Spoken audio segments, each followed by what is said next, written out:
Bonjour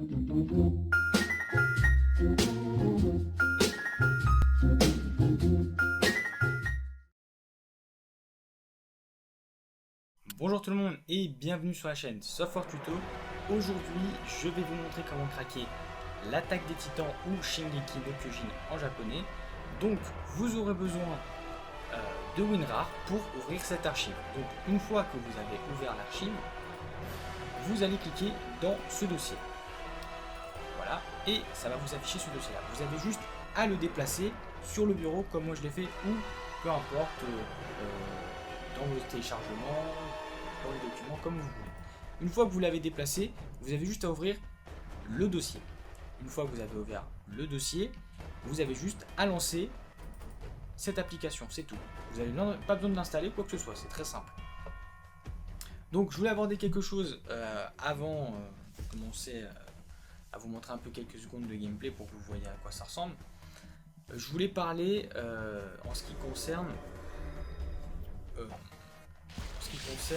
la configuration requise pour ce jeu. Donc vous n'avez pas besoin d'un PC non plus trop puissant, vous avez besoin d'un PC quand même relativement, comment dire, qui est quand même au moins 2 Go ou 1 Go de mémoire vidéo au niveau carte graphique et un double core au moins avec 2 GHz qui soit cadencé avec 2 GHz.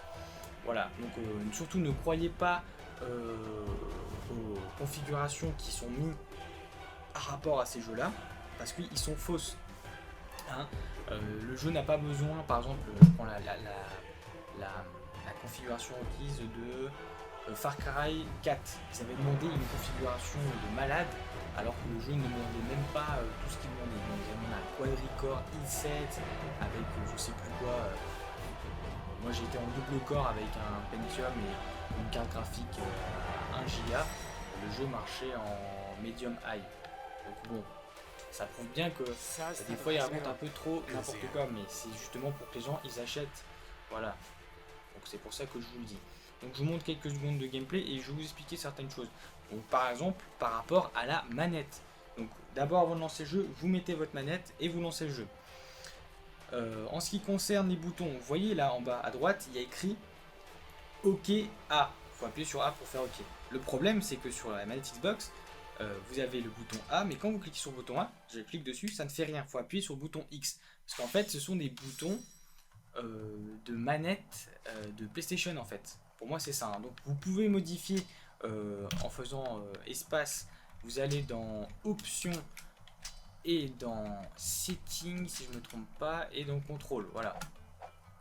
Bouton Mapping, vous cliquez dessus et vous pouvez modifier les contrôles, voilà. Bon, moi je le fais pas, je dirais comme ça parce que je me suis habitué au contrôle déjà fait.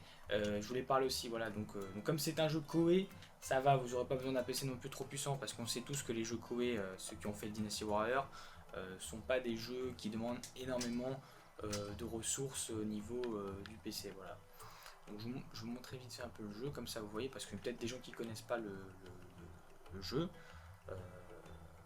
connaissent peut-être que le manga. Bon, sûrement si vous connaissez le jeu, le manga, vous connaissez sûrement le jeu. Alors, défensif. On va faire ça. Ouais. On va pas prendre un truc, de toute façon, on va prendre un truc simple, on va pas se casser la tête. Je voulais aborder un sujet aussi par rapport au crack, au monde du crack. En ce moment, vous savez que il y a beaucoup de problèmes à craquer les jeux vidéo. Je parle à grosse licence, hein, EA et compagnie, Square Enix.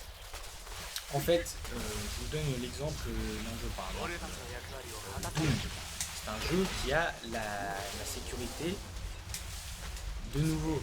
On sait tous que la sécurité de nouveau est une sécurité qui est très très dure à enlever en fait. Elle est vraiment solide. Les crackers peinent à casser cette défense. Bon, je vous ai quand même proposé un jeu pour l'instant de nouveau. C'est le jeu, comment il s'appelle, Tomb Raider, le dernier là qui est sorti. Ils ont réussi à craquer au bout de 3 mois, vous vous rendez compte. La team CPY a réussi à craquer ce jeu au bout de 3 mois. Donc c'est un peu compliqué en ce moment. Et il y a aussi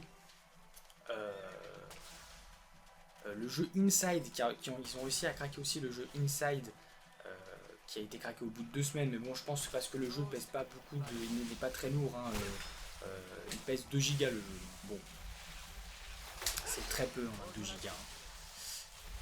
Voilà, donc en ce moment c'est compliqué, donc si vous me proposez, vous me proposez dans les commentaires certains jeux, mais il y a certains jeux que je ne pourrais pas faire parce que ils ne sont pas encore craquables.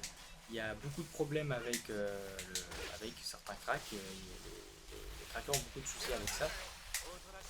Alors, je ne vais pas lui péter le bras lui. Voilà.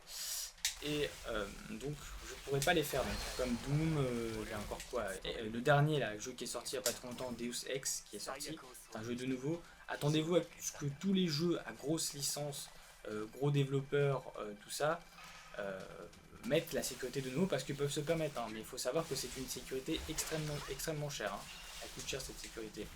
Donc les petits comme par exemple Koei ne peut pas s'offrir cette sécurité, hein.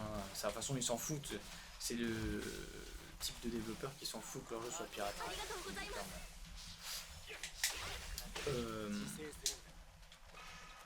Voilà, donc c'est tout ce que je voulais aborder par rapport à ça.